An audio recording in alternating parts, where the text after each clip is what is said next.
Ahoy there, sailors, and welcome to the Jhoira game plan video. What is a game plan video, you might ask? What? You don't know? Stupid internet face doesn't know what a game plan video is? What a maroon. Now, I'll just tell you, it's like a deck tech video, but with 150% more gooey awesome juice pulsing through its veins. So just keep watching and you'll learn not only the important cards of my new Commander deck, Original Hipster Jhoira, but you'll have a clear-cut victory plan ironed out for you. That is, the particulars of Jhoira's eventual and inevitable world domination. So let's get started with the game plan. Now, phase 1 is simple. Get out Jhoira. There's a lot of things she wants to suspend, but she can't do any of that until she's on the battlefield. So, you know, don't get mana screwed. Phase 2. Protect Jhoira. It takes time to shit out threats. Precious, precious time. What good is this darling dainty hipster if she's getting flibber-glibbed or jabber-spooted in the face before she can ever narger her drivets? And for more English analysis, she needs to live long enough to do her job. And there's a number of ways I can help her do this. Like with counter spells and card draw to help me get those counter spells. Just the standard ones, of course. Remand, Hinder, Cryptic Command. Don't want to get too crazy. Not that big of a dick. Hinder for the commanders. Remand for the hilarity. And Cryptic Command for the versatility. Don't need much more than that. I also got the Lightning Greaves to give her Shroud. Kira to give her sort of Shroud. Propaganda to slow down the onslaught while she's doing her shenanigans. And then, yeah. Just your 3 basic card draws as well. Honestly, kind of wish I had more, but don't have the room for it. Onward to phase 3, big old bruiser territory. This deck is jam-packed with snarling beasties and horrible Nastonians. Keep in mind that because of Jhoira's strict nothing new rule, I couldn't stick in anything made after Magic Core Set 10. That means no Theros, no Innistrad, not even the teeniest Zendikar Goblin can sneak in here, but that's fine. Here's a few key stomp wagons that I do have. For starters, we got the Mind Rack Leech to make all my other creatures bigger. Cause why not? Also, it's another way to cheese out these big creatures should Jhoira be put into the drink or what have you. Dominance of Fealty lets me steal something every turn for a while. That seems pretty good, and it's any permanent, so even Planeswalkers aren't off limits. Niv Mizzet, old school Niv Mizzet, always good. These two losers right here, part of a set. Guile especially, look at this guy. What? He looks like he belongs on a Saturday morning cartoon show. Yeah, Disney Channel, I got an idea for you. The Adventures of Guile. Flame Blast Dragon, he's a win condition on his own, and he kills creatures should we need him to. Sphinx Ambassador seems like a really fun card, so we'll do it. I mean, he might suck, but he really seems like a good time. Cataract Leviathan bounces everything, sometimes you just need it. Borgarden Hellkite kills a bunch of stuff, sometimes you just need it. Inkwell Leviathan, in my opinion, the quintessential giant blue creature that is hard to deal with. And a Chroma, same could be said, except for red. Chroma, the quintessential giant red creature. And finally, Darksteel Colossus, a lumbering giant pile of rust that just can't be killed ever. See, yeah.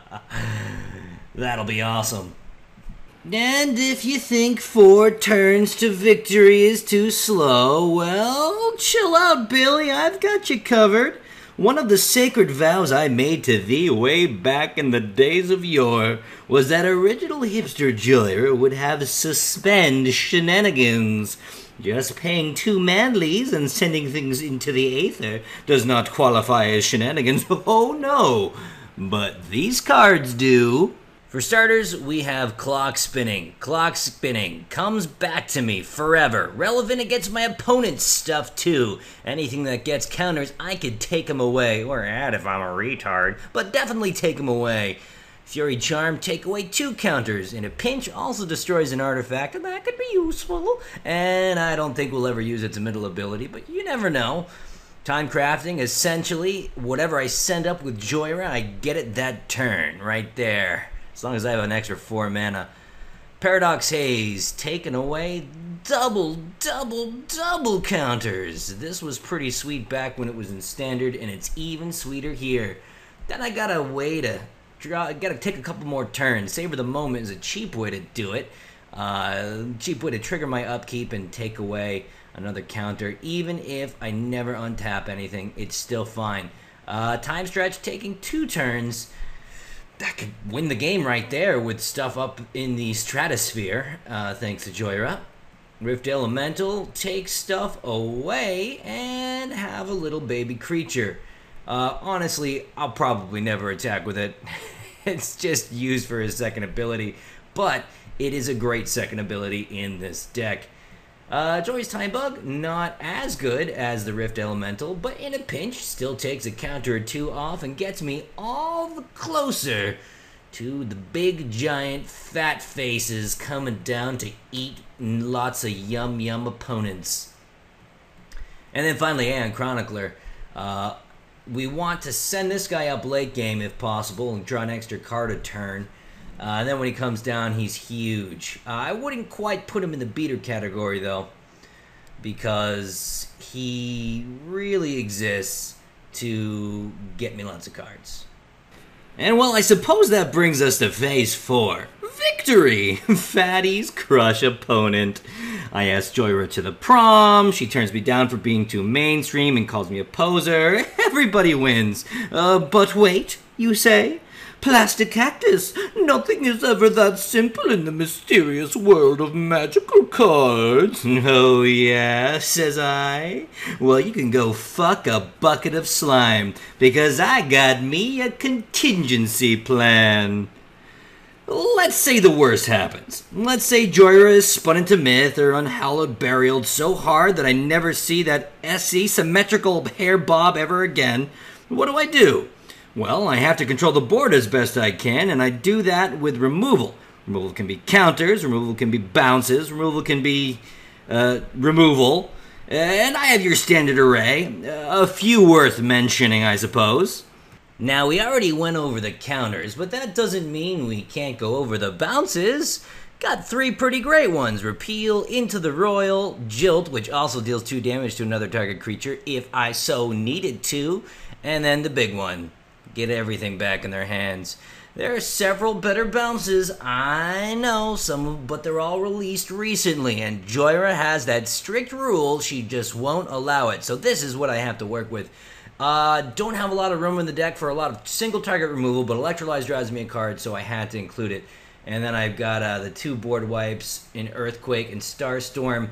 Vandal Blast, get rid of all my opponent's artifacts. Duplicant, I guess that's single target removal right there, but with value. And then I've got ways to steal things. Oh yes, indeed I do. Vedalken Shackles. I love the art on this, by the way. Bribery, I steal something that's not even in play. I just got to be careful with this, make sure that I don't steal something they want and then they bounce it to their hands. Tricky card, but could be amazing if used properly. Treachery. I don't even know how this card was printed. This is disgusting. Confiscate. I can take anything with this. Even Gandhi? What? Why is Gandhi there? Well, I'm not even going to deal with this one right now.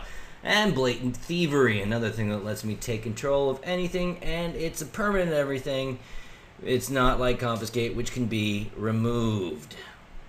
Okay, now that I've started to handle that board, let's plop some of Jhoira's coolest friends down. Planeswalkers! All of them! Okay, well, all of the red and blue ones anyway, except Tybalt. Now, don't be cross, I know what the rule was, I'm supposed to play them all, whatever, but there's just no way I can play Tybalt. He's the absolute worst at everything. I once saw that motherfucker break an arm while trying to spoon sprinkles on top of his red mango frozen yogurt. I simply do not have room for such a pile of incompetent shit. Oh, you don't like it? Oh, well, tell me about it in the comments so I can properly fart on your words. And while you do that, I'll show you the star players I am actually working with. Dak Faden, the newest addition to my Planeswalker arsenal. Controlling an artifact, stealing an artifact that my opponent has is super relevant in Commander. I'm excited to use this ability. And you know, +1 isn't so bad either. Koth, not the greatest, but I said I'd include everyone except for Tybalt, and so goddammit I will. Still, I guess, useful for a couple beats, huh? And if I really need a lot of mana, maybe? Jace, though, he's fantastic. Of all the Jaces, I kind of like this one the best. I really like Factor Fiction a lot. It's pretty much my favorite card, so Factor Fiction on a walking stick, I'm gonna do it. Ral Zarek, this is pretty sweet as well, especially for his -2 ability. 3 damage to target creature. Player is really good early game. And, you know, tap target permanent and untap another one. Useful with mana ramp stuff. Tezzeret the Seeker. I'm running enough artifacts where Tezzeret's not going to whiff, but he is definitely an iffy inclusion. But again, since I'm not including Tybalt, I better include all the other ones or I'm a dirty liar face. But yeah, I mean, I think I've got like 15 artifacts in total in this deck. It's enough, barely. Tamio, I mean, what can I say that hasn't been said before? She's perfect in every way. The greatest Planeswalker ever printed. I love her eternally. And yeah. Moving on to Chandra. This Chandra, I feel, is kind of underrated. The discard a card and dealing 4 damage to a target creature or player is super relevant. And discarding my entire hand and then drawing 3 cards is really good if I sent everything up into the air with Jhoira, and I want a few more things to do. So that helps. And, you know, the -7 is okay too, but I don't have a fart box full of red instants and sorceries. Just a teensy weedy little boofa box. And, you know, when you have a boofa box, you're not excited to -7. It's only when you have the fart box. But whatever. It doesn't even matter. She's here, and she's good. And finally, when the game has been dragged out long enough, I should have enough mana ramp to get my Gigantars out without Jhoira's input. And then we go right back to Phase 4. Victory! So there you have it. We'll do a couple of games in a little bit, but first I'm going to quickly highlight each of the non-land cards in my deck. You can pause the video to get a better look at them if you'd like, but then you'll interrupt this fantastic new theme song. She keeps it classic, standards a no-no. She keeps it vintage as a matter of fact. She thinks your music is just sort of so-so. She has a preference, but you probably never heard of that. Reject your disbelief, my friend. Or better yet, why don't you suspend Original Hipster Jhoira? Original Hipster from the spirals of time. Original Hipster Jhoira. In just 4 turns, she'll start a victory climb. And well, I guess that's just about gonna do it. Why didn't you take a look at these last few picks and listen to the wonderful sound of silence?